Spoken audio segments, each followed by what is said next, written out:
Hello, everyone. Welcome to Action Theater Presents The Big Sleep, part of our film noir month.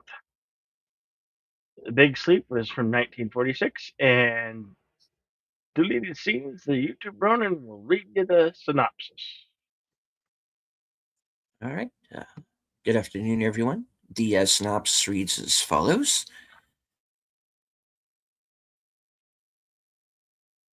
As a drama and suspense film from 1946, LA Private Eye Philip Marlowe takes on a blackmail case and a trail peopled with murderers, pornographers, nightclub rogues, spoiled rich, and more. Humphrey Bogart plays Raymond Chandler's legendary gumshoe, and director Howard Hawks serves up snappy character encounters, particularly involving Lauren Bacall, a brisk pace and atmosphere galore in this certified classic. Mhm. Yes, film runs 1 hour and 54 minutes. Would probably be akin to like a PG-13 movie today.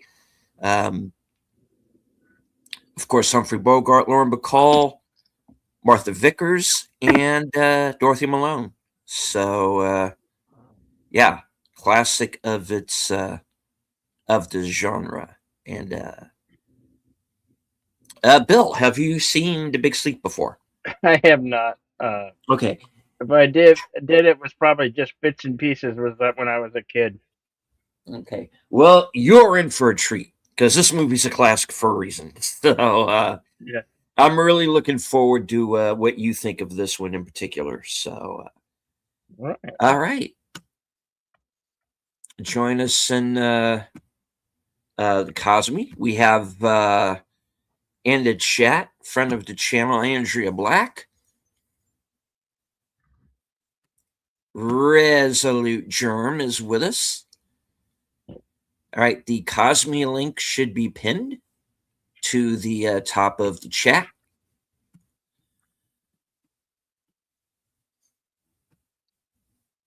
Yep. Let's head out over at. It should be pinned at both of our channels, and just head on over and we'll start the film.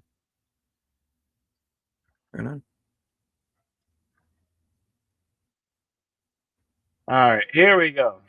Everybody ready? Give it a five count. Five, four, three, two, go.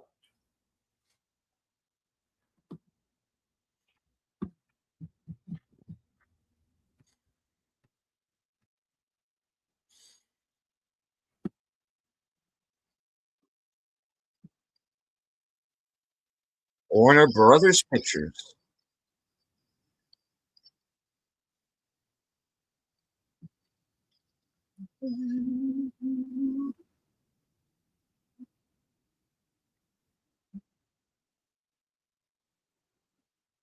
Howard Hawks production.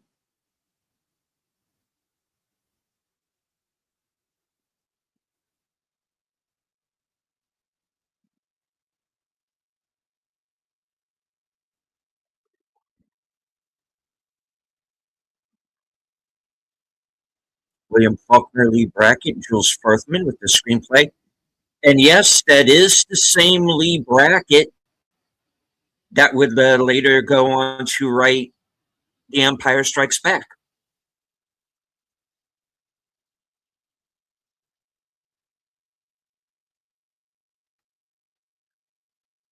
We opened at Sternwood Mansion.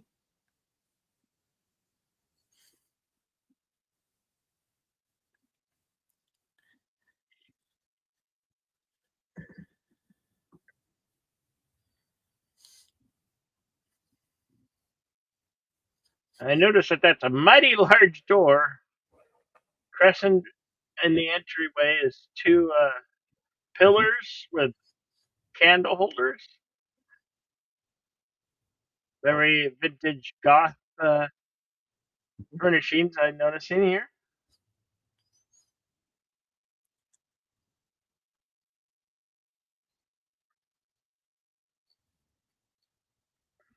Hmm.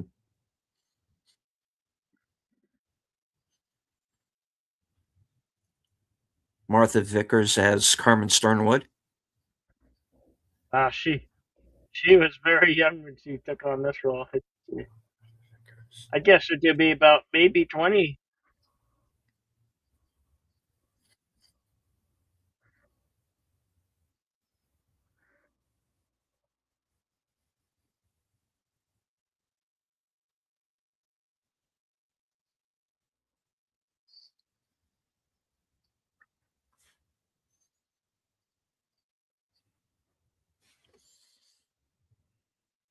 Hmm.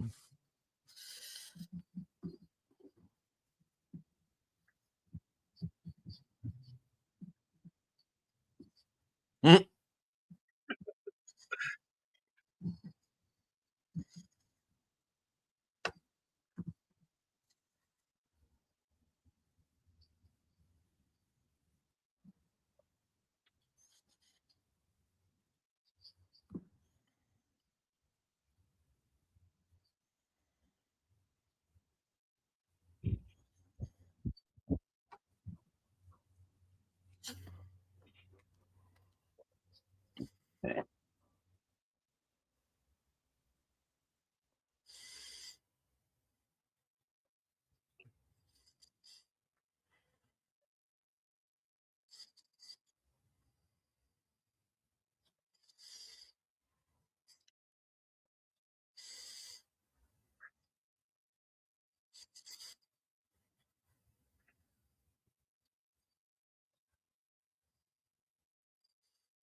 Would you call that either an atrium or just a greenhouse?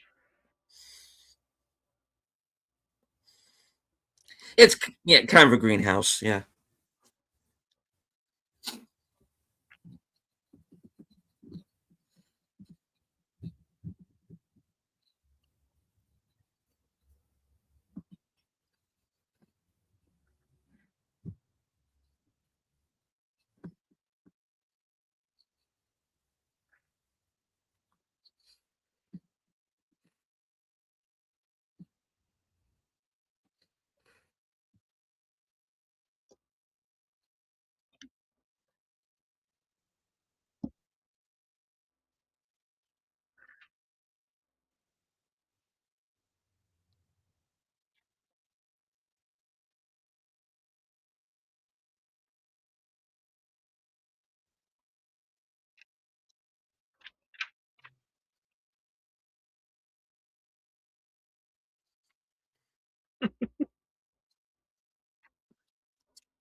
Hmm.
Welcome to Alicia Belford. I've left the Cosme link in both of my chats.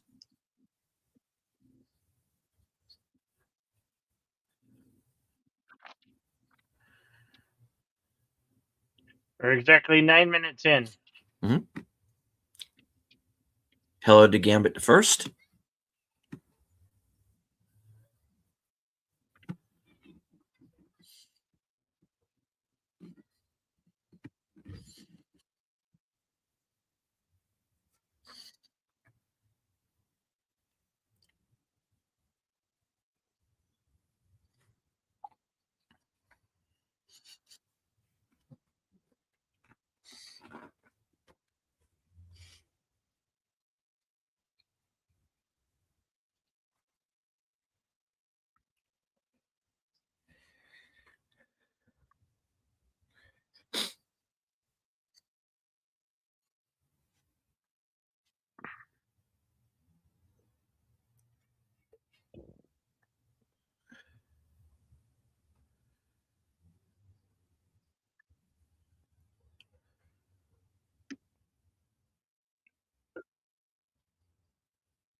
Hmm.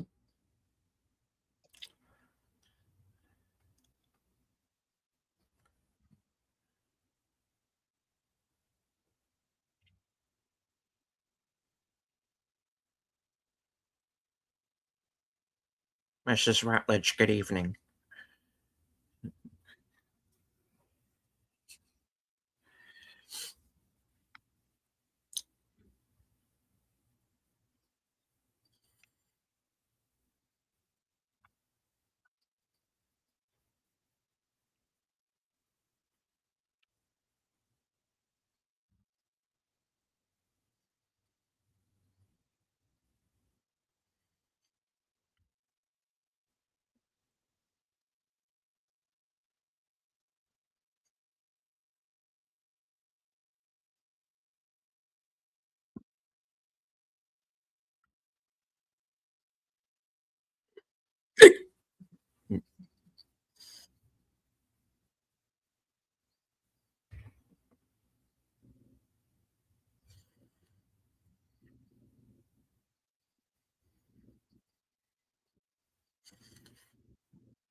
Filled the acres of movies.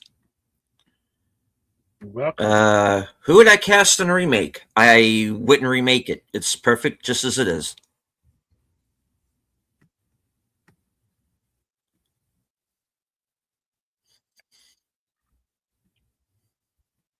Hmm. Yeah. Thank you. This show is pretty much all Bill. I'm Yeah, just a sidekick. that's also part of the audience out there. I mean, Hmm. we're doing the film noir due to a fan suggestion. Hmm.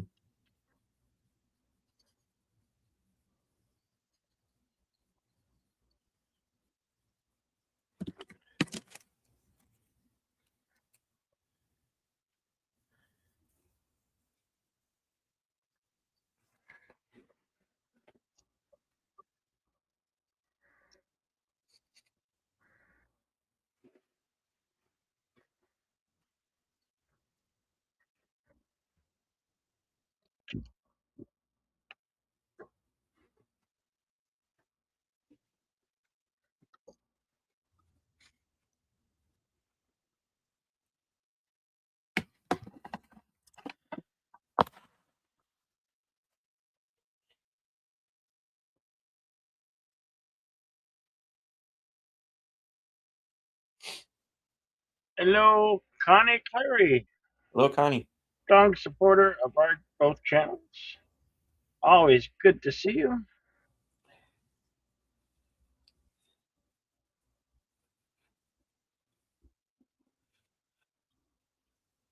Uh, oh, do you now?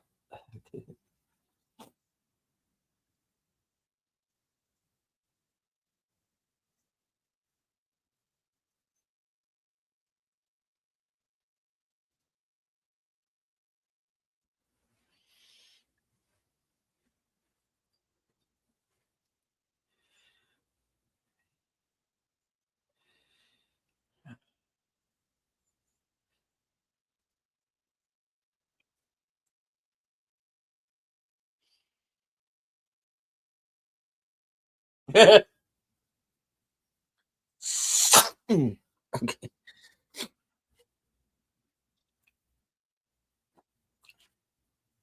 I got in the Geiger's bookstore, see? Yeah.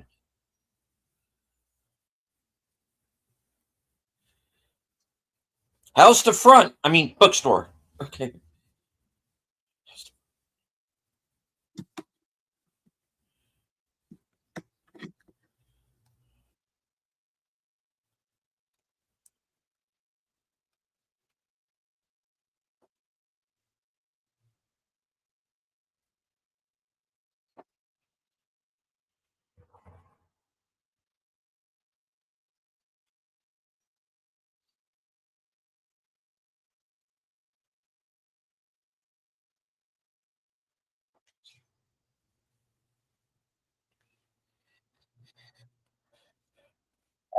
I sense there could be a private card game going on in the back. Is this Molly's game?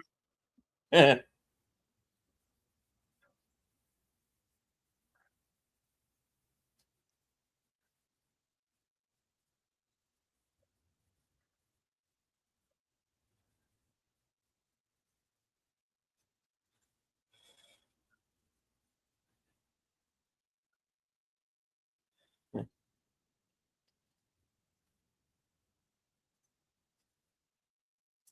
on that kind of day.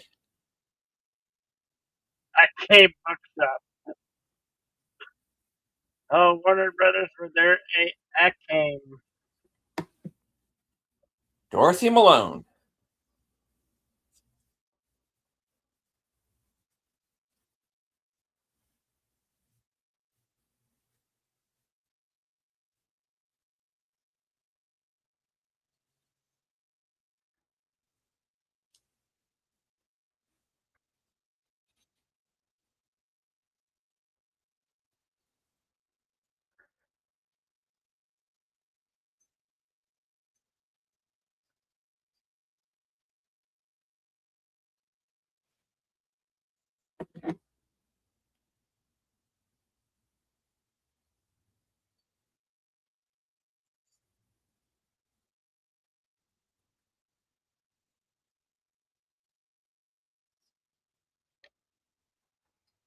Yeah.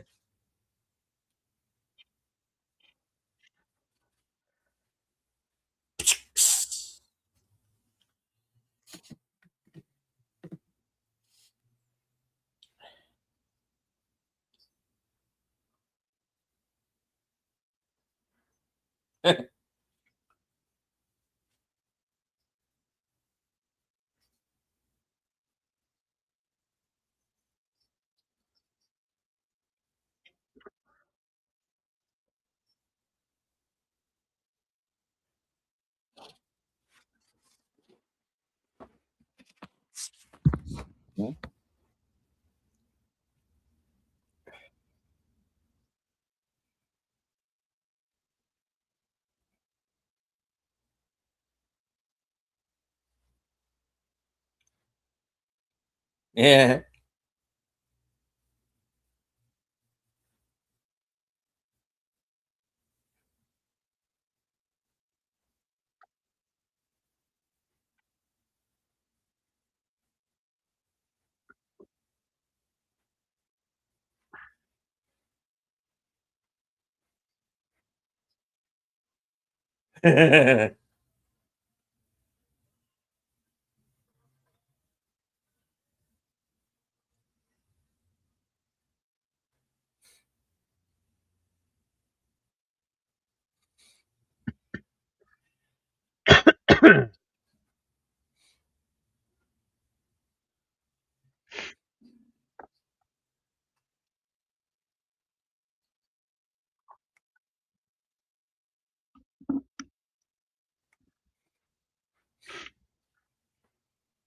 Oh, we have an hour, you say?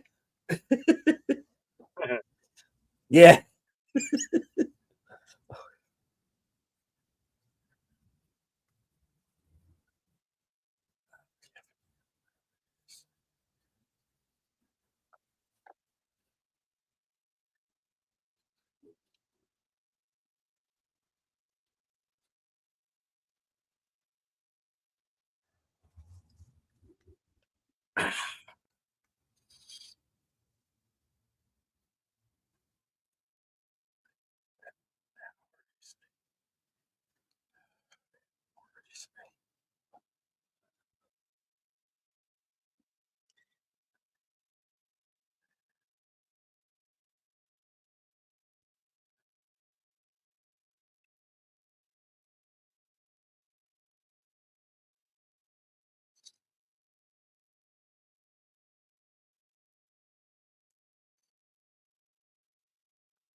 So we're at now at Geiger's residence, obviously, and this is where he does his real work, which is we're going to find out is some pretty nasty stuff.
Well, well, well.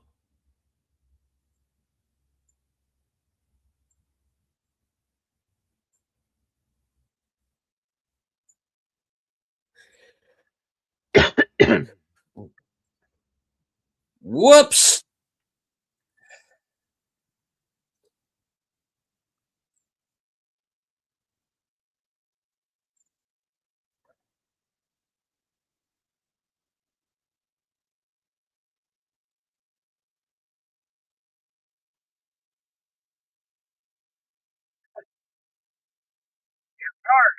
Away.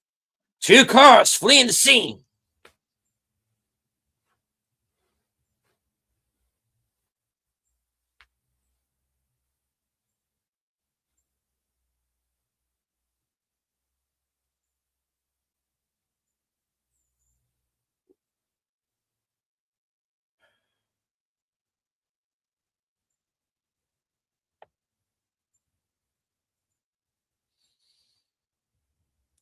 And Geiger is no more.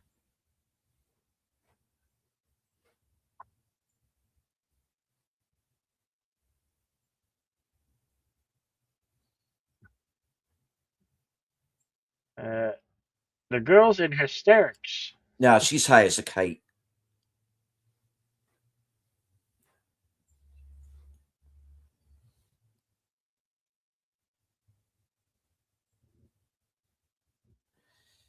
Yeah, this girl's basically kind of the 1940s equivalent to like a Cardassian or a kind of a Paris Hilton, something like that.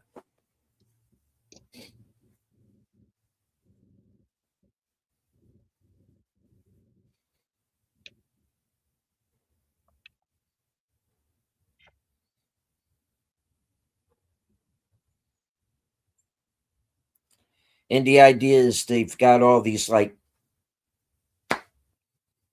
nudie pictures of her that they can use to blackmail her dad with.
This is a little black book, encoded, of course.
Yeah.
Marlowe back at the scene of the crime.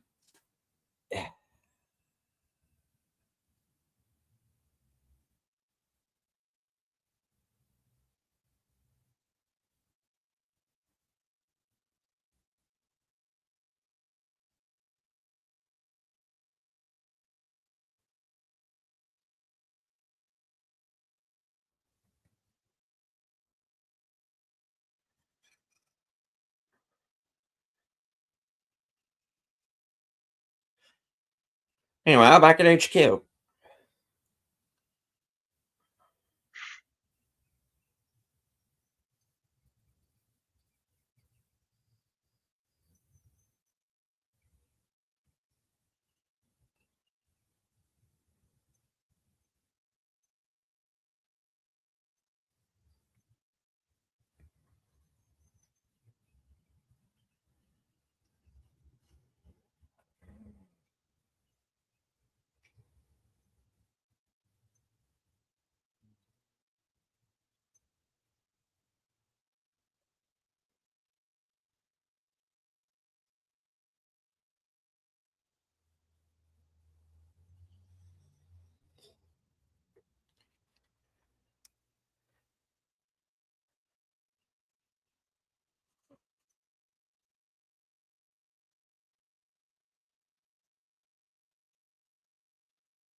Jamie Lynn Simons, hello.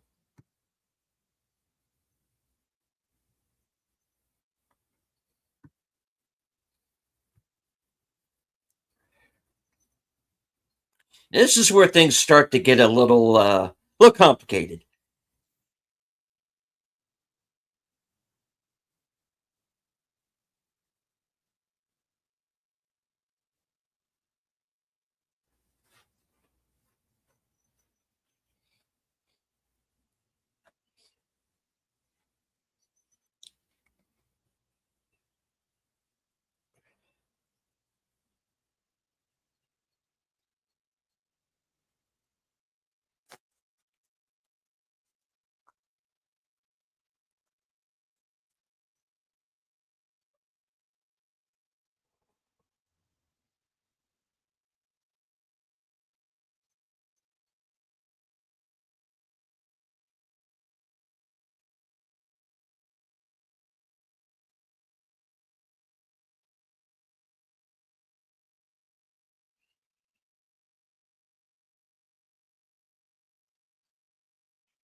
Hey, Bernie, when can we have a weekend at your place?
and scratch.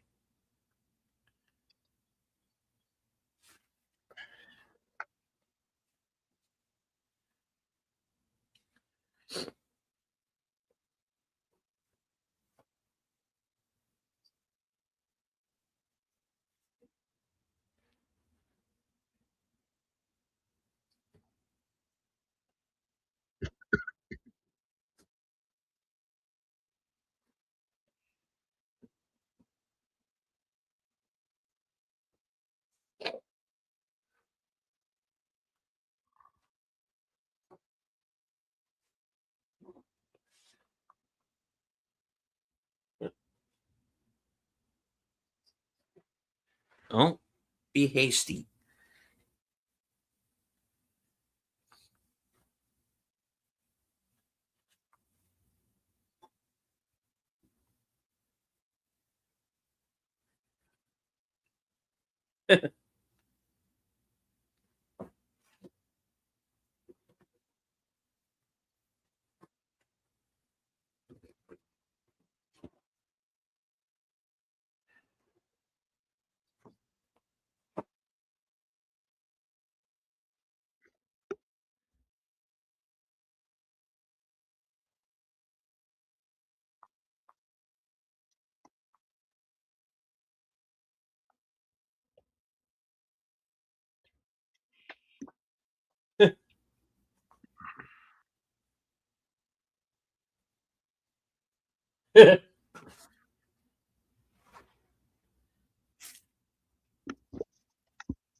Yeah,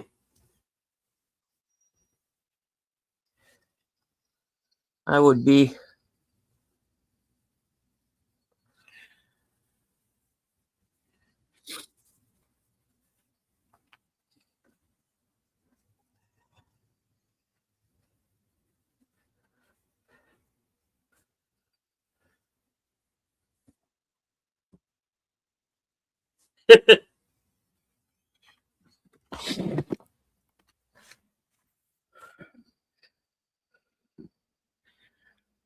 I tell you, there are times where I don't know how they got away with this movie.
And that's where that comes from.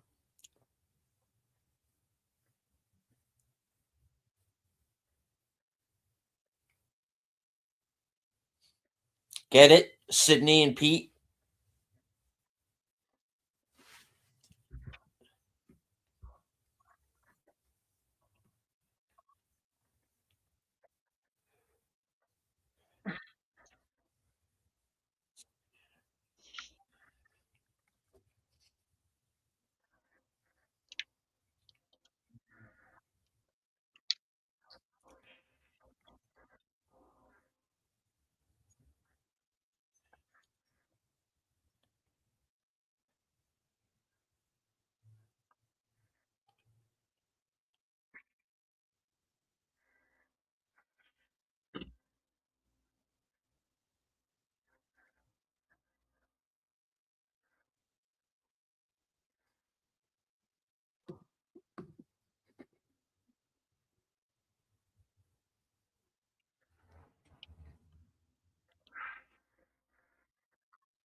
Ash,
you're right in your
Whoops!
The old drop the gun on the ground trick. Gets him every time.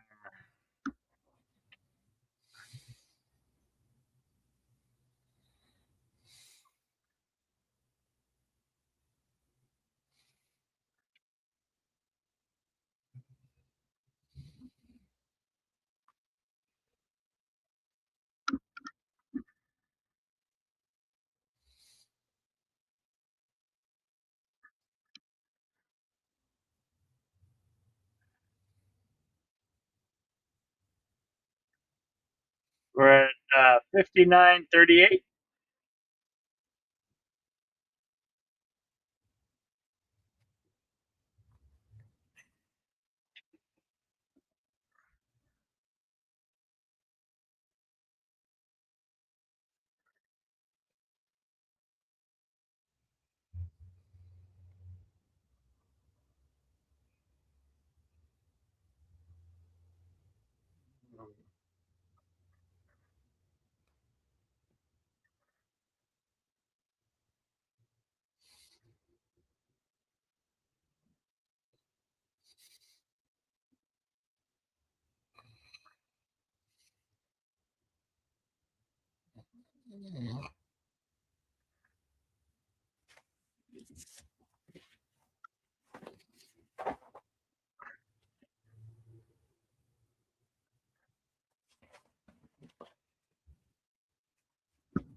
Heyo.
Hey, Tim, we're about halfway through the movie.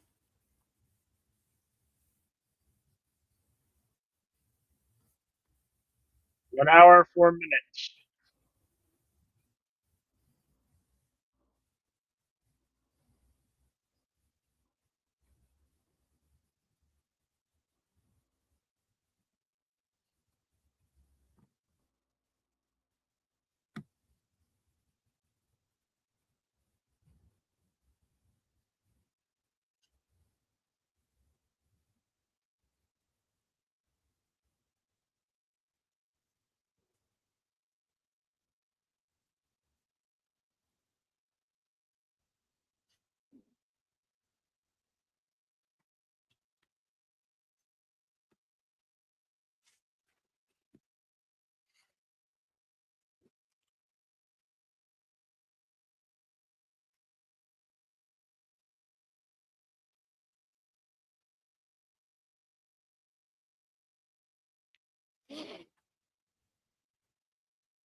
Very funny, Tim.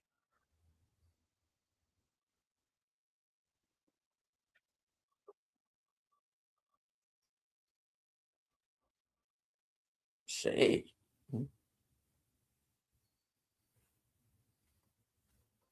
from the Women of Marlowe collection.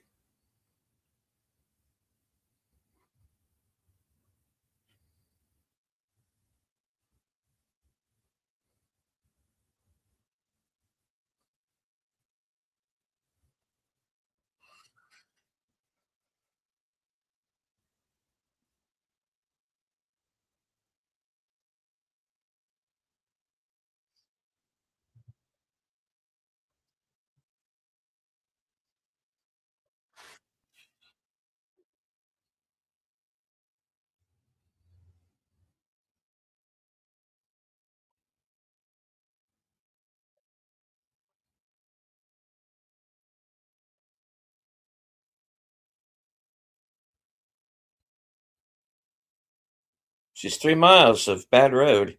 But wrong song.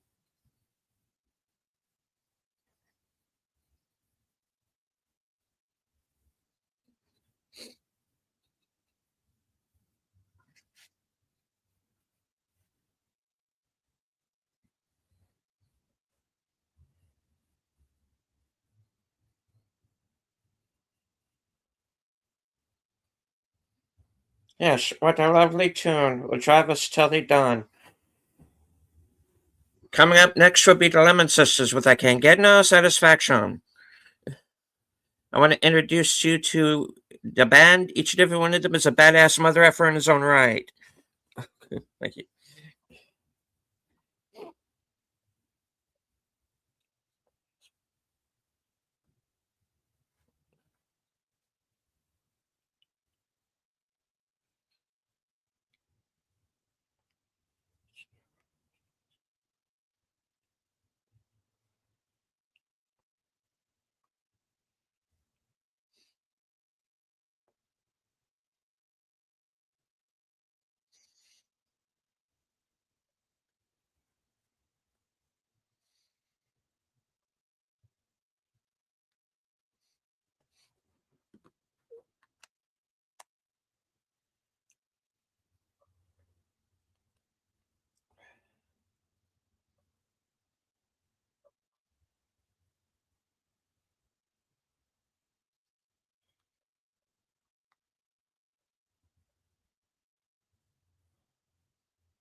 Uh, oh no, whatever gave you that idea, Tim?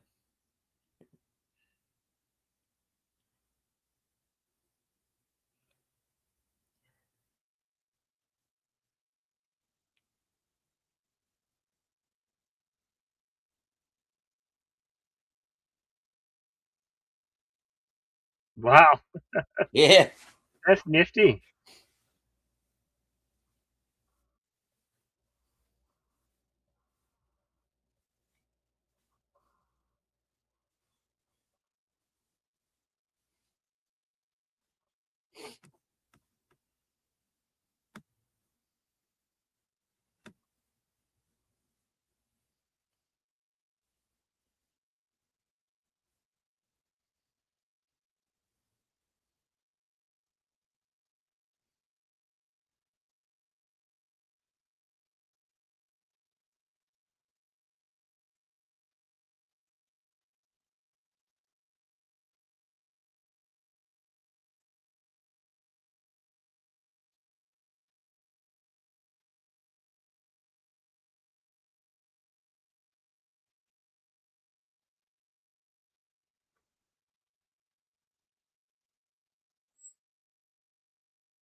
No, he was not among money. It was Damon Wayans.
Mm.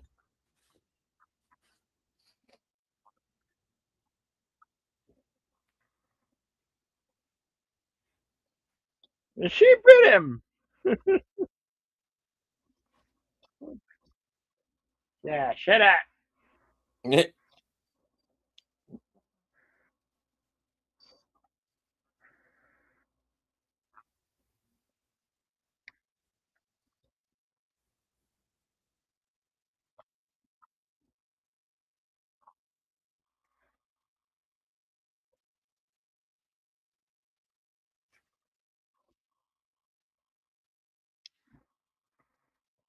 Tossed salad.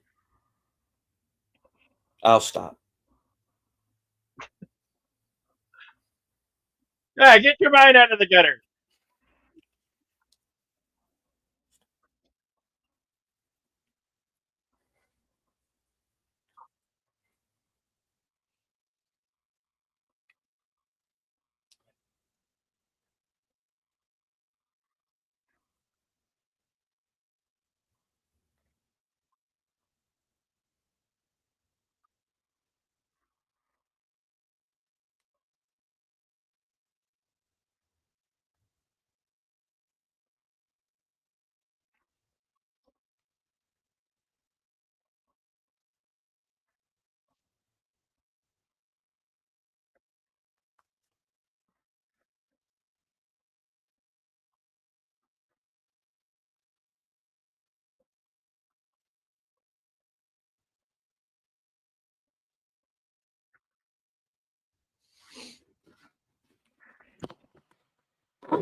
Wilmer.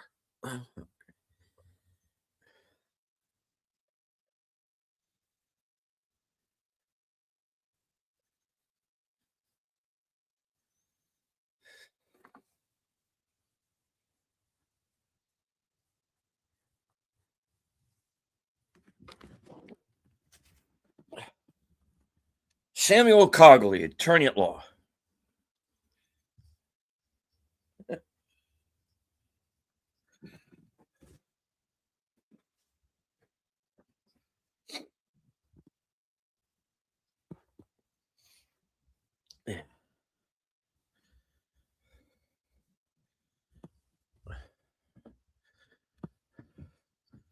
Better hang on to those 45, son. You're going to need them.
Yeah. House dick? No, house cat. Oh.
Cane powder.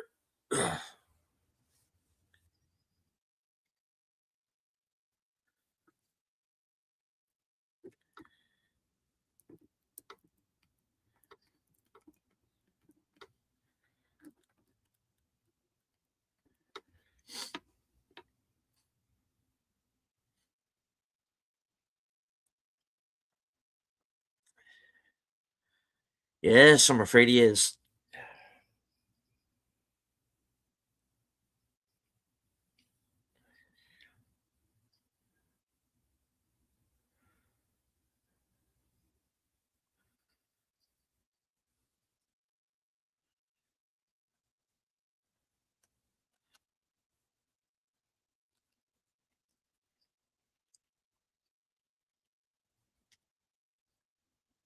A little guy.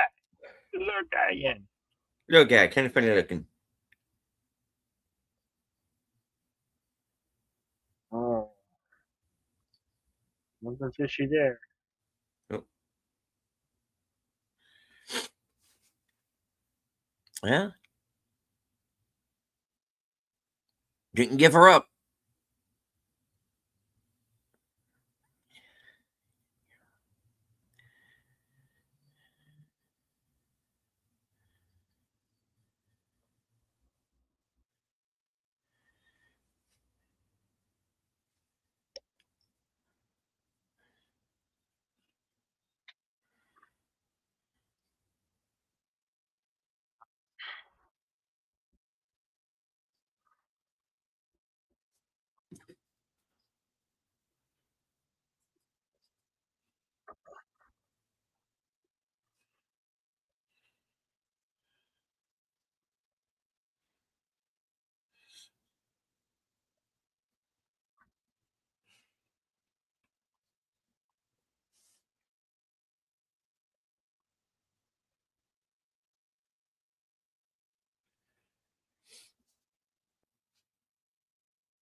No, you were not in Raw Deal. That was Arnold. Oh, jeez.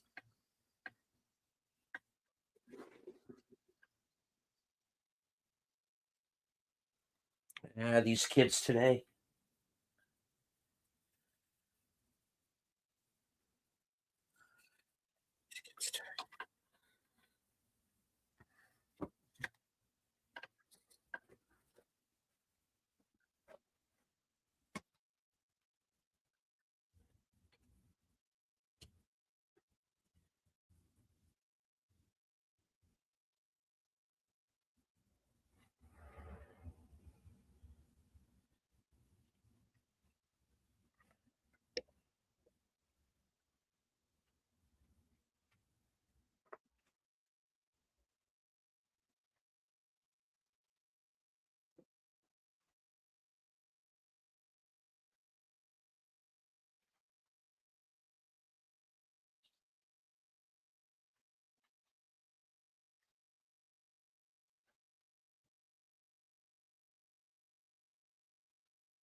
Hmm.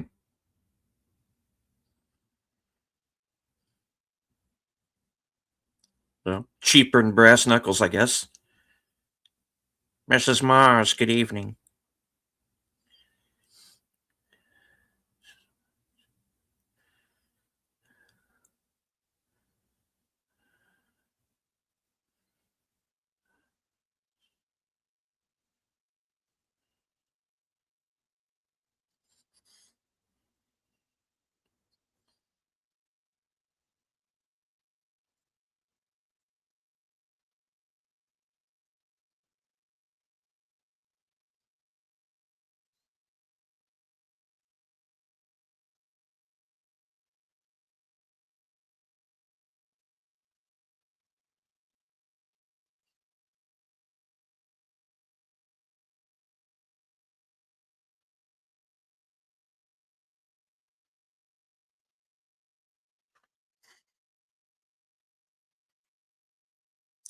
Comic Relief Crusader, good to see you.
Flip.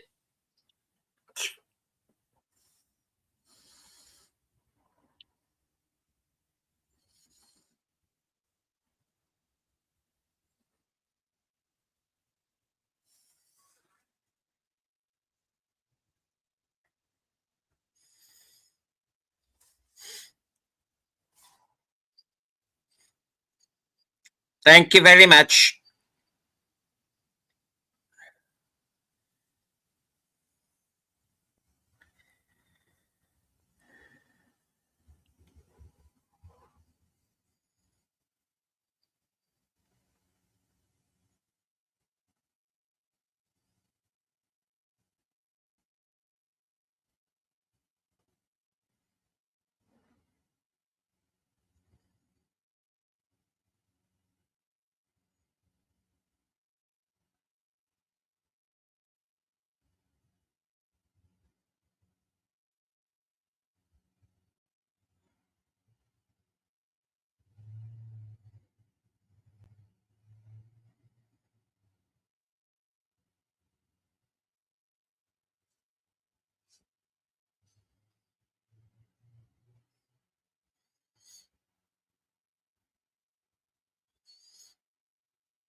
Here, can you now?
Oh, this so for a little falcon statue. No. That was last week, Tim. Okay.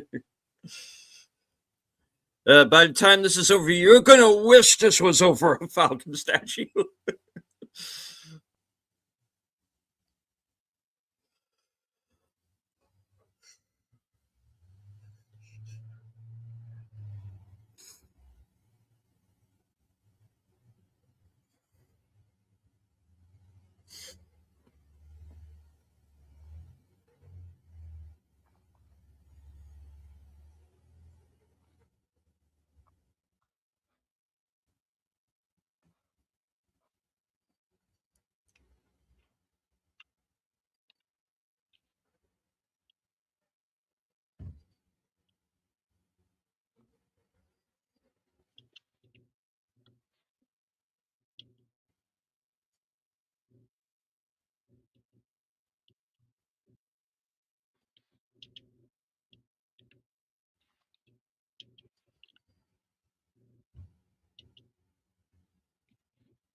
Like that.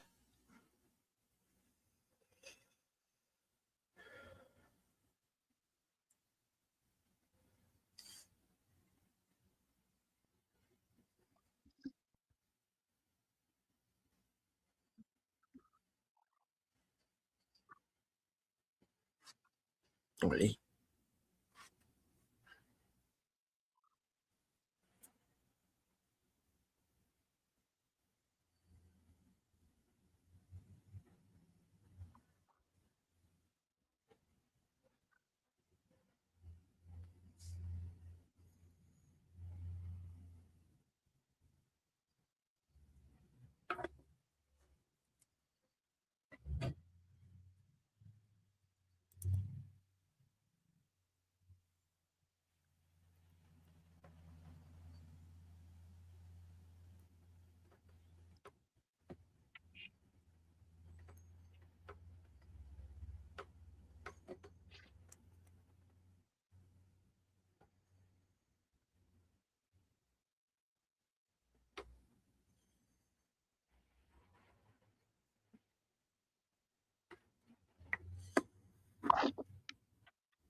Hi.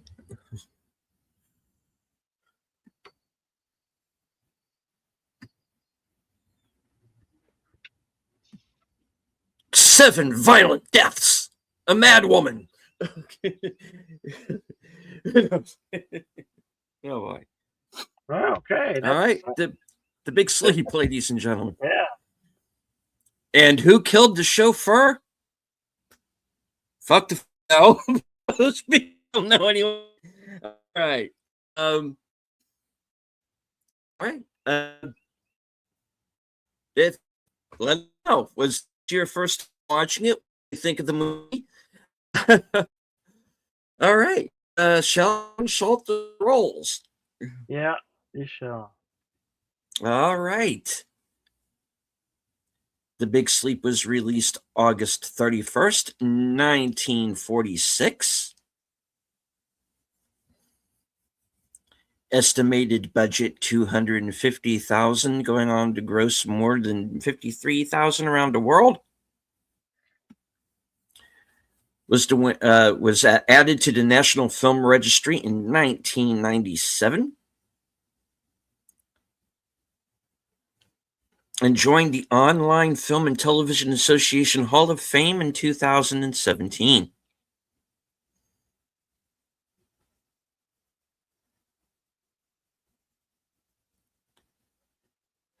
All right, was filmed between October 10th, 1944 and January 12th, 1945, with additional scenes and retakes in January 1946. And was filmed on location at Warner Brothers Burbank Studios, stage 15, 16, 19, 20, 22, 24, 28, 28A, 7, and 8.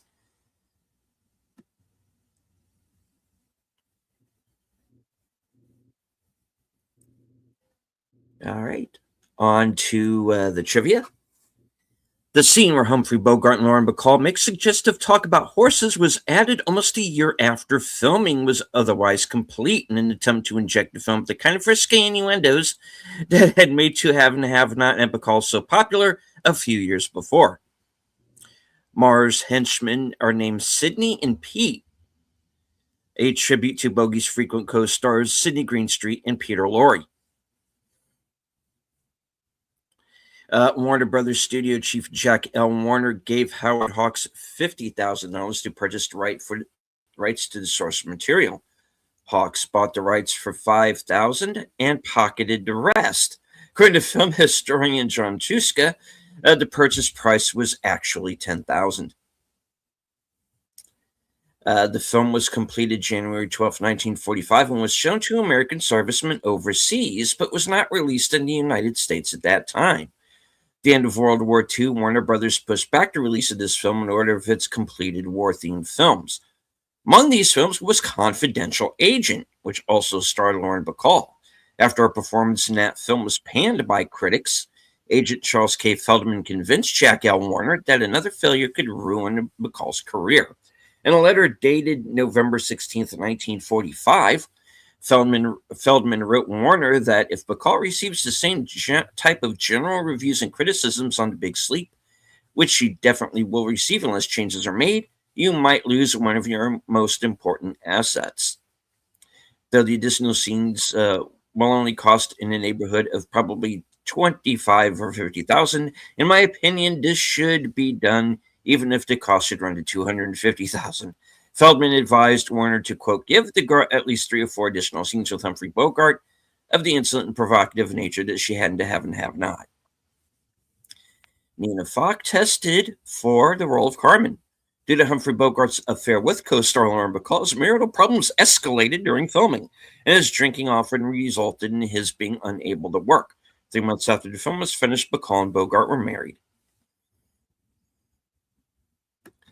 Raymond Chandler claimed that Martha Vickers gave such an intense performance as Carmen Sternwood that she completely overshadowed Lauren Bacall, and that much of Vickers' performance ended up on a cutting room floor as a result. Rumors that Andy Williams dubbed Lauren Bacall's singing voice are untrue. Both director Howard Hawks and Bacall confirmed she did her own singing. The same rumors persist regarding her singing to Have and Have Not and are equally untrue. The fussy persona that Marlowe adopts upon arriving in Geiger's bookstore has been a subject of argument for years. Bacall said that Bogart came up with it, while Howard Hawks claimed in interviews that it was his idea. Uh, what both of them failed to notice was that in the original book, uh, is that it was in the original book. Quote, I had my horn rimmed glasses on, I put my voice high, and I let a bird twitter in it. All Bogart did was elaborate on it. Many of the cars in the film have a B sticker in the lower right corner of their windshields. This is a reflection of the wartime rationing of gasoline. Gas was rationed primarily to save rubber because Japan had occupied Indochina, Malaysia, and Indonesia. There was a shortage of gas on the East Coast until a pipeline from Texas was constructed to replace the transport of crude oil by sea. The B sticker was the second lowest category, entitling the holder to only 8 gallons of gas a week. Marlowe seems to use more than 1 week's allotment during a 72-hour period, which may be intended to reflect the black market in ration books. However, since Marlowe still has a deputy badge, at least in the deleted scene which existed in the 1945 version, he would be entitled to a next sticker, unlimited gas, as a peace officer. Perhaps the B sticker on the windshield was camouflage, since the next sticker would make the car extremely noteworthy. Marlowe also refers to 3 red points and speaks of a dead body as cold meat, which refers to the red tokens used to acquire a family's allotment of meat during World War II. This was the film that began the long relationship between Howard Hawks and writer Lee Brackett till his death in 1977. Initially, he assumed she was a man. Hawks hired her after reading a story she wrote entitled No Good for a Corpse. However, when she was hired, she only finished half of another story that she wrote titled Lorelei of the Red Mist. Her friend Ray Bradbury finished the last half. William Faulkner came out to Hollywood to work on this film, but found that being around the set didn't agree with him, so he asked Hawks if he could work, quote, from home. Hawks agreed, assuming that Faulkner met from his Hollywood apartment. Instead, Faulkner returned to his home in Oxford, Mississippi, leaving Hawks rather unhappy. This was the final film of Charles Waldron, who played General Sternwood. He died before the film premiered. However, he appeared in 3 other 1946 releases after that. Despite opening earlier in the year than Big Sleep was shot after it. James Stewart recreated the role in the 1978 remake in one of his last roles. Coincidentally, Waldron had played Stewart's father in Navy Blue and Gold. Production dates for the film are, we said this, October 10th, 1944 through January 12th, 1945, with additional scenes and retakes shot beginning January 2nd, 1946. The bulk of the film was shot during wartime. The second of 4 films made by Bogart and Bacall. This film follows Bacall's debut into Have and Have Not, during which their romance was first kindled on set. Following this film, the couple teamed up twice more for Dark Passage and Key Largo.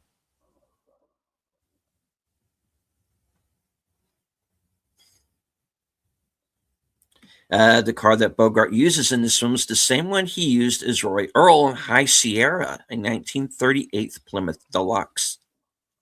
When Marlowe is staking out Brody's apartment building prior to Mrs. Rutledge's arrival there are 2 inspection ration stickers on the right side windshield of his car. Elsewhere in the film, there are 3.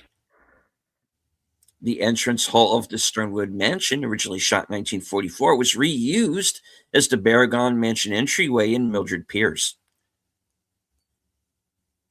When Marlowe is talking to the proprietress of the Acme bookstore, The Wire Cutters by Molly E. Moore Davis is visible in the background. Bogart's indecision over whether or not to leave his wife triggered a bout of nerves for Lauren Bacall, whose hands shook whenever she had to light a cigarette or pour a drink during the filming. Howard Hawks did not approve of Bogart and Bacall's relationship. He discovered Bacall and had her under a personal contract and felt rather paternal toward her. In addition to lecturing her about staying away from her co-stars, Hawks and his wife tried to fix her up with other men, including Clark Gable. William Faulkner never adjusted to life in Hollywood while working on the script. He told Howard Hawks that the studio atmosphere is stifling him and asked if he could work from home. Hawks agreed. After a few days without hearing from him, Hawks called his hotel only to learn that Faulkner had checked out, gone back to his native Mississippi. When Hawks called him there, Faulkner protested, "Well, you said I could go home and write, didn't you?" According to Bacall, production was such fun that they got a memo from Jack L. Warner saying, "Word has reached me that you are having fun on the set. This must stop." Dorothy Malone was just starting out in movies when she played the bookstore clerk. She was so nervous about making the scene that they had to wait the glass of liquor she offers him to keep her hands from shaking. Everybody's just way too shaky on this movie. Maybe calm down on the alcohol. I don't know. During shooting, Howard Hawks added the strong implication that Marlowe and the bookstore clerk are about to make love as the scene ends. There is no such indication in the novel, but as Hawks was so struck with the 19-year-old Dorothy Malone's mature sexuality, he decided to make the scene steamier. Yeah. Well, they did have an hour. They're single. They're adults.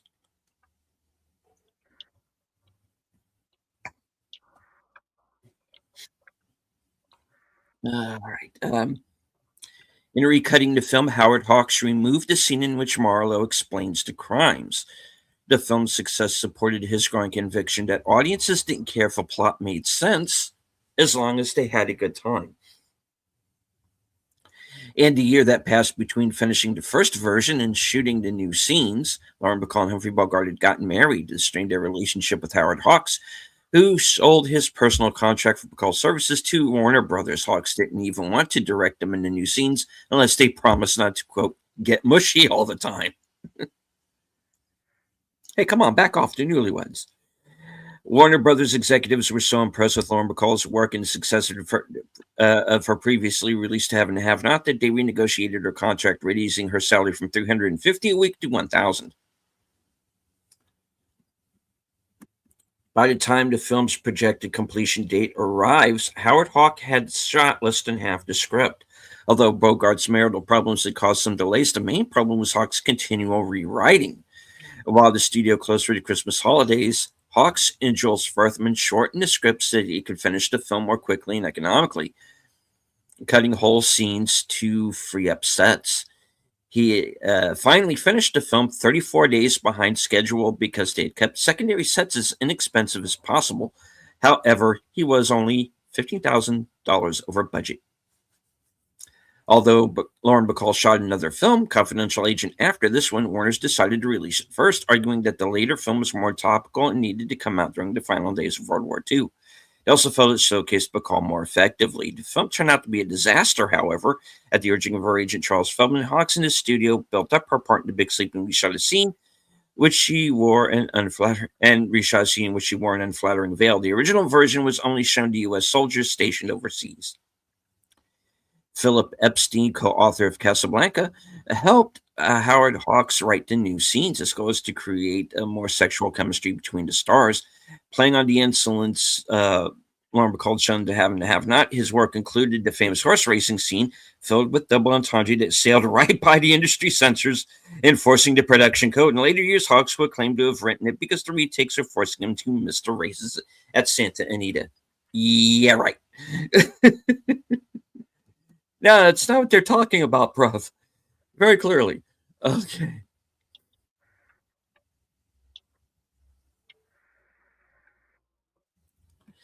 All right. In conversation with Carmen, Marlowe says the next time he'll come in with a tennis racket. This is an end joke referring to the legend that uh, all the young Humphrey Bogart ever stood on stage as a struggling juvenile actor was tennis anyone? Cold Cut's remix of Eric B. and Rakim's Paid in Full included a sample of Humphrey Bogart saying, "Now, wait a minute, you better talk to my mother."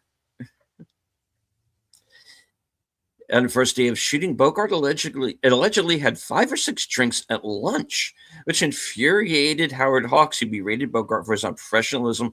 After that, he was limited to 1 beer.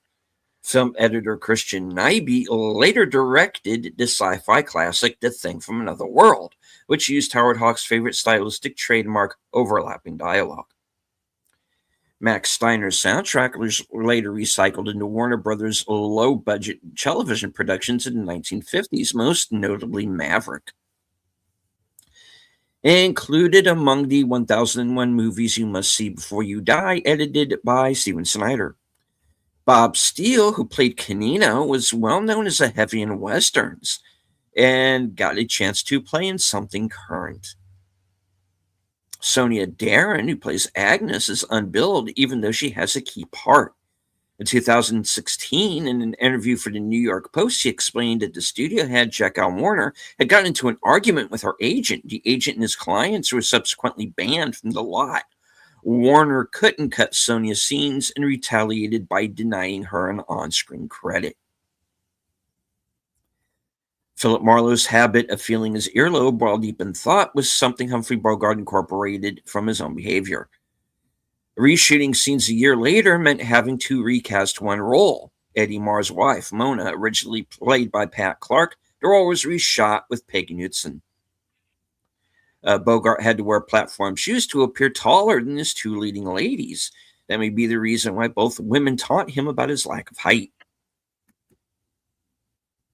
Film's box office success put Howard Hawks in a position to demand an unprecedented level of freedom for a Hollywood director, allowing him to incorporate his own production company and shop projects to the highest bidder. Other directors would follow suit. This was only one of two Warner Brothers films on which future Nobel Prize winner William Faulkner received credit as a screenwriter. The other two, Have and To Have Not, also star Bogart and Bacall, and was directed by Howard Hawks. Hawks bought the rights to the book for $20,000, then sold them to the studio for $55,000. Lee Brackett had only one meeting with co-writer William Faulkner. He told her they would each adapt alternate chapters of the original novel, then went off to work on his own. They finished their first draft in 8 days. Howard Hawks patched together their various scenes. Bogart read the script and objected to some of the lines he thought were too genteel for the character. He assumed they had been written by Lee Brackett because she was a woman. When he went on to request rewrites from her, she told him they were Faulkner's lines. She then proceeded to make the dialogue even more hard-boiled and tough. As a result, he nicknamed her Butch. After seeing Bogart in The Maltese Falcon, Lee Brackett was inspired to write her first detective novel, No Good from a Corpse. It was this book that won her the job of writing the film. And about to the General Sternwood character, Lauren Bacall played Lou Harper's wheelchair-bound employer in Harper, which starred Paul Newman in the title role of the detective thriller. Howard Hawks' work on the film triggered a shift in his approach to filmmaking, leading to more leisurely, loosely plotted films in which character development and individual scenes take precedence over narrative coherence. He would later say, I never figured out what was going on, but I figured out that the basic thing had great scenes in it, and it was good entertainment. After that got by, I said, I'm never going to worry about being logical again.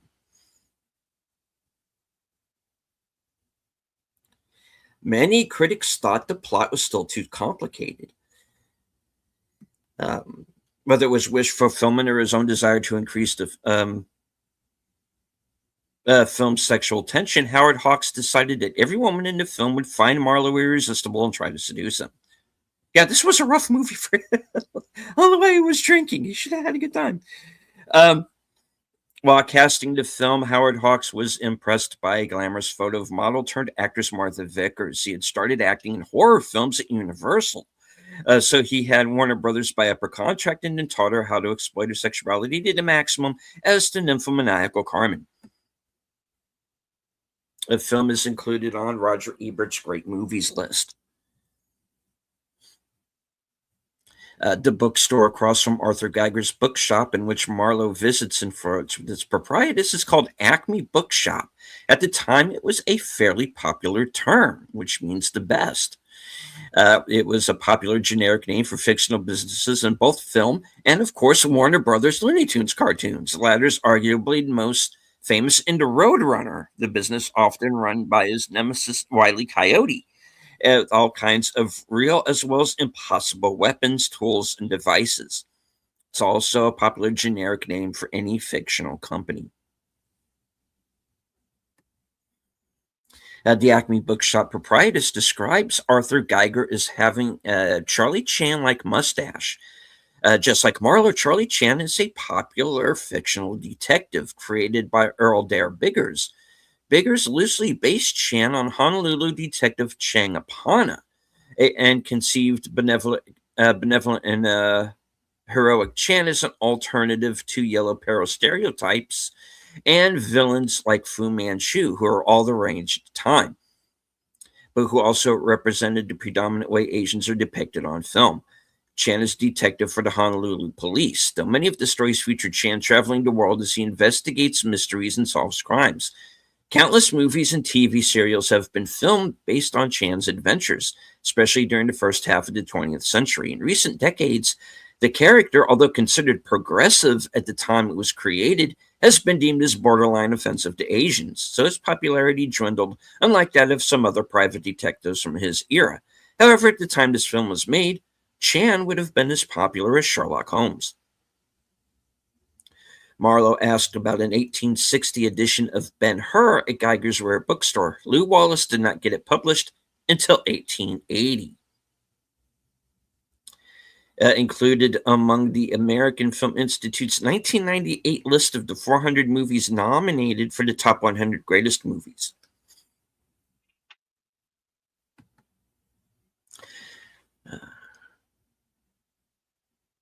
Okay. Of the many ways Hollywood hid Humphrey Bogart's small stature, two are shown heavily in this film. The women all wear flats, unusual at the time, and Lauren Bacall slouches in the car's passenger seat when she has no reason to hide.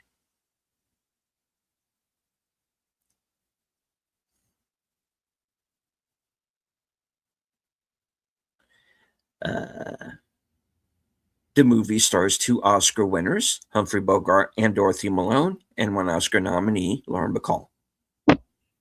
John Ireland tested for the roles of both Eddie Mars and Lash Kanina. The Tap Pants Ensemble costumer Leah Rhodes put Carmen into as she meets Marla for the first time was about as short as could get at the time. The fact that the film is set in Southern California might explain the summery outfit, but the weather and clothing in the next few scenes look more appropriate to rainy, old-fashioned Los Angeles winter. It was obviously meant to set atmosphere, and it did. Although the film was released post-World War II, the sight of a wartime female cab driver would have been familiar to audiences. In the movie, when the general asks Marlowe how he likes his brandy, in the film, Marlowe responds, "In a glass." The book, Marlowe responds with, "Any way at all." In the book, this scene with the general indulging his pleasures by proxy is continued with the general allowing Marlowe to smoke a cigarette so he can vigorously sniff the secondhand smoke. In the book, Marlowe teasingly tells Carmen he has a Balinese dancer tattooed across his right thigh. The films changed the statement to a less suggestive statement of having a Balinese dancing girl tattooed across his chest. With this film, Humphrey Bogart became the only known actor to play both Philip Marlowe and Sam Spade on film. He had portrayed Spade in The Maltese Falcon. Both hard-boiled detective characters were phenomenally popular in books, radio, and film for decades.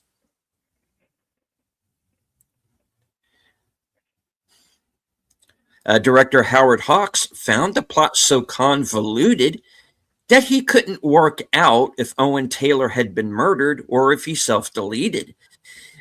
He and Humphrey Bogart called author Raymond Chandler, who said he didn't know either. Wow. So who killed the chauffeur? As many times as I've seen this movie, I've never been able to figure it out. Now, one theory is that Carmen killed him too, but you're talking about a woman who's like 90 pounds soaking wet, crazy or not. I don't think she beat the guy to death, put him back in his car, and drove him off a pier. I'm not buying it. I mean, maybe that's how it happened, but yeah. A I woman don't her know. statue would not be able to move a man. Yeah. Period. Uh, it was posthumously listed as one of Akira Kurosawa's 100 favorite films. The name of the apartment building, Randall Arms, also appears in This Our Life. Before the bookshop scene with Bogart and Dorothy Malone, Marlowe was doing research at the Hollywood Public Library.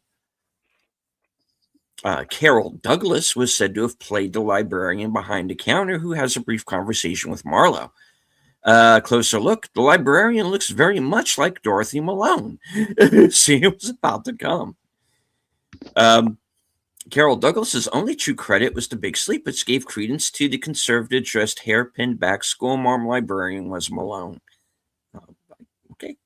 They do look kind of similar. Many of the actors played roles a generation younger in their real age. Carmen was 26, playing an adolescent. Marlowe was supposedly 38. Bogart was 47 at the time. In real life, the general's daughters were only 8 months difference in age. Um, Based on Raymond Chandler's biggest selling novel and the first in the private detective Philip Marlowe franchise. Uh, the set of The Pier, seen when a Packard limo is fished out of the bay, also appeared in another 1940s Warner classic. Joan Crawford was seen suffering in mink while contemplating throwing herself off the same pier at the beginning of 1945's Mildred Pierce. And of course, like we said earlier, the Sternwood Mansion is also in Mildred Pierce under a different name. So use the same sets. The back studio wall is visible in one panoramic shot. Okay. Viewers followed Marlowe out of the Geiger bookstore over to the bookstore across the street. There are few outdoor location shots. Viewers could sense perfect lighting without the uneven shadows you find on a massive studio set. Crossing the street, viewers could see the vertical back wall, a massive stretch of plain wall with a steel studio girder blended through into black and white film format to guise the massive wall. Yes, the film is shot mostly in a movie studio. The alert viewer could see the back wall. Yeah, they said that. Okay. Because Vivian wears a shark tooth ensemble that seems similar but not precise to Slim's ensemble last seen in the last scene of To Have and Have Not. To Have or Have Not. You know what I mean. The designs had a tight dotty-ish look on a coat and skirt that flattered Bacall's slim figure. However, one was shark tooth pattern while the other had squares. Okay. While working on the script, writers William Faulkner and Lee Brackett couldn't figure out from the novel who murdered Owen Taylor. So they phoned Chandler, who angrily told them the answer was right there in the book. They shrugged and returned to their work. Chandler soon phoned to say that he elected the book himself and couldn't figure out who killed the character, so he left it up to them to decide. In the original cut shown to the armed services, this question is resolved. In the film, as released, it isn't. So tell us. Okay. Uh, Howard Hawks reused the way Eddie Mars meets his demise, shot by his own men after opening a door, with that of the character Milton Hawks' later Western, El Dorado, which we've done on Western cinema. According to Howard Hawks, in various interviews, he and writers tried various endings for the story. In one, Carmen attempts to fake a self-deletion, only to discover that her gun is loaded with real bullets rather than blanks. Whoops. Next, they had Carmen confess to her crimes and walk into an ambush by gangsters. Finally, they wrote it so Marlowe decided, on the basis of a coin toss, to allow her to leave the house and walk into the ambush. When the production code committee objected to the violence, Hawks asked how they would end the film. They came up with the idea of Marlowe forcing the gangster chief out of the house where the criminal was shot by his own gang. Hawks was so impressed, he offered to hire them as writers.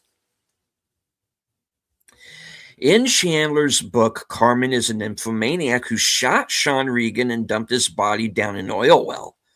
Geiger ran a porn business using his bookstore's cover. Neither of these two topics are addressed due to Hollywood censors at the time.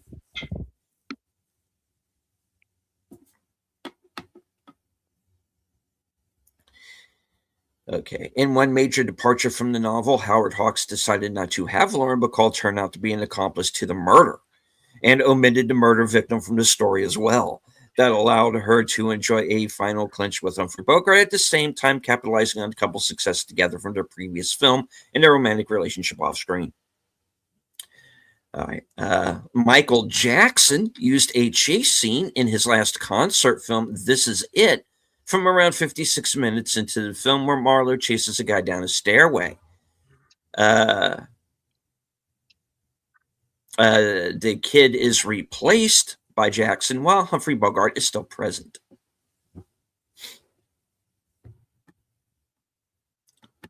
All right. That is it.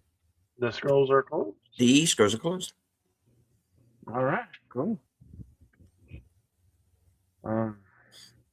Did you join us on Sunday, Western Cinema, with Hombre, starring Paul Newman? And then next week, we're going to do Dick Tracy. Yep. The one with Madonna. And, I'm drawing a blank on the main act, the guy who plays Dick Tracy. Warren Beatty. Yeah, Warren Beatty. Yep.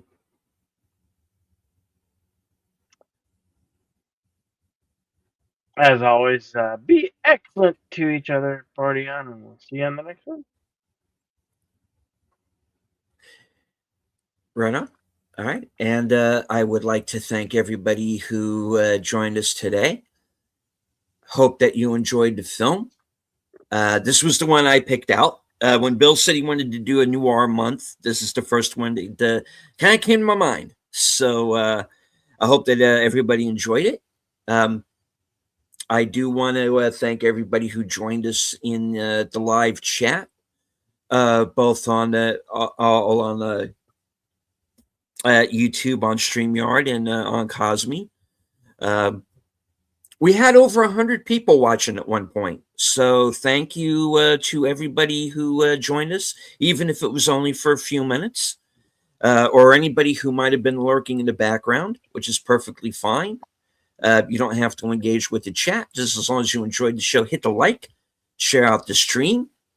If you like what you see, Bill and I do this show every week at around this time. So if you like what you see, join us next week. Mm-hmm. And even better yet, hey, subscribe to our channels. Become members. Memberships are available. It's free. Wait. The membership parts are a little bit. The channel, subscribe to the channel for free.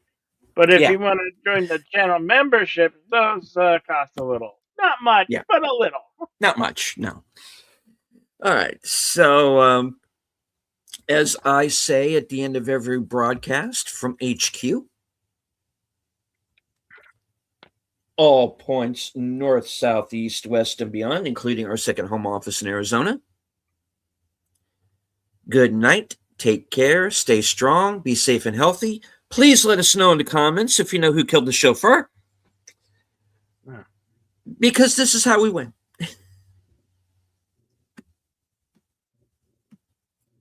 Author of the book doesn't even know who killed a character in his own book.